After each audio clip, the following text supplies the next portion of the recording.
Hello, Assalamualaikum warahmatullahi wabarakatuh. See me again with Miss Aan Nurjana. How are you today? I hope all of you in a great condition. Remember, we all always do 3M for protocol COVID-19. There are wear the mask, wash your hand, and social distancing. Ya ingat, karena masih pandemi COVID, kita tetap lakukan protokol 3M, yaitu memakai masker, mencuci tangan, dan menjaga jarak. Okay, today we are going to learn past continuous tense. Anyone already know about it? Yes, you are right. It is used to explain action that we did still taking place in the past. Jadi kita menceritakan kejadian yang sedang berlangsung di waktu lampau. Seperti biasa, kalau untuk belajar tenses, kita mempunyai rumus atau formula. Yang pertama adalah untuk kalimat pernyataan atau disebut juga kalimat positif atau kalimat afirmatif. Rumusnya adalah dimulai dengan subjek, kemudian plus was atau were, plus verb in.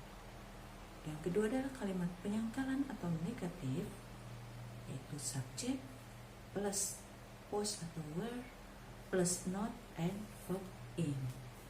Sedangkan untuk pertanyaan atau interrogatif, was, were plus subjek plus verb in dan diakhiri dengan question mark. Bagaimana penggunaan was dan were? Was digunakan untuk subjek I, he, she, it. Sedangkan were digunakan untuk subjek we, you, they. Oke, ingat-ingat ya penggunaan untuk was dan were. Dan ingat, bacanya jangan were tapi were. Oke, kemudian berikutnya ada verb in. Apa sih verb in itu? Verb in adalah bentuk kata kerja pertama ditambah in. Misalnya read menjadi reading, stay menjadi staying, tell dan menjadi telling. Oke, banyak sekali kata kerja bentuk pertama, kalian tinggal berlatih untuk menggunakannya ditambah in.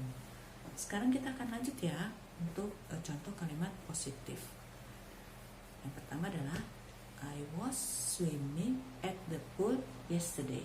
Saya sedang berenang di kolam kemarin. Untuk kalimat penyangkalannya atau negatif, I was not swimming at the pool yesterday.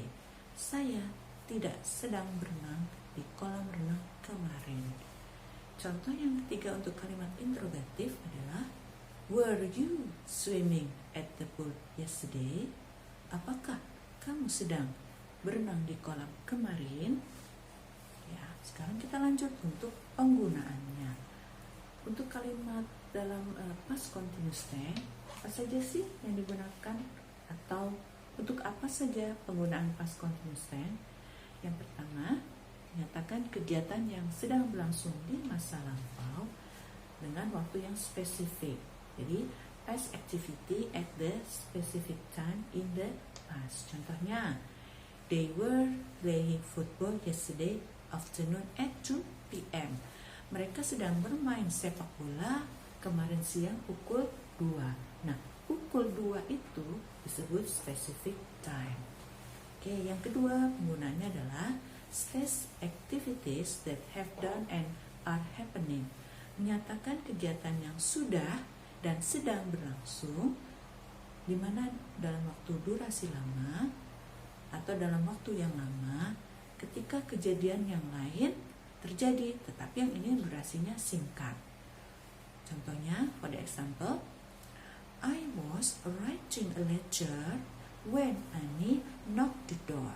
Saya sedang menulis surat ketika Annie mengetuk pintu. Di sini, untuk menggabungkan dua kalimat, kita menggunakan kata when. When di sini artinya adalah ketika atau saat. Ingat, di sini when bukan artinya kapan, ya. Kalau kapan itu digunakan untuk kalimat tanya, tapi kalau di sini artinya adalah ketika. Setelah when itu biasanya kalimat selanjutnya adalah bentuk simple past. Yo, ingat-ingat bagaimana rumus untuk simple past. Oke, penggunaan yang ketiga adalah state several events that are taking place at the same time in the past. Menyatakan beberapa kegiatan atau kejadian yang sedang berlangsung pada saat bersamaan di waktu lampau. Jadi mungkin ada dua kejadian. Contohnya, my father was cleaning the car while my sister was cleaning her room.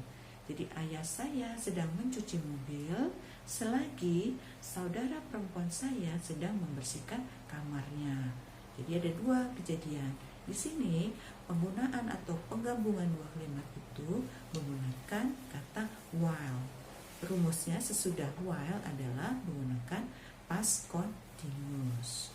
Oke, untuk melengkapi kalimat yang sudah kita buat dalam bentuk past continuous, maka biasanya diakhiri dengan keterangan waktu atau yang disebut time signals.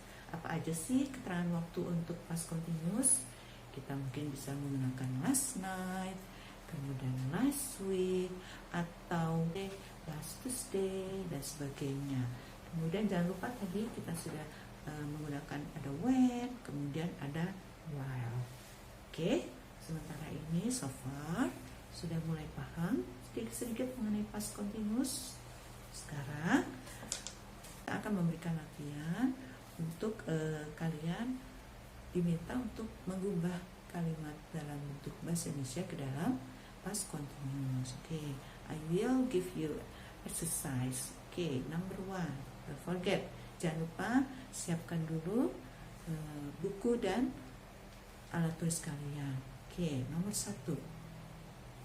Murid-murid sedang menyapu kelas minggu lalu. 2. Anita sedang mengerjakan pekerjaan rumah ketika Franda menelponnya semalam. 3.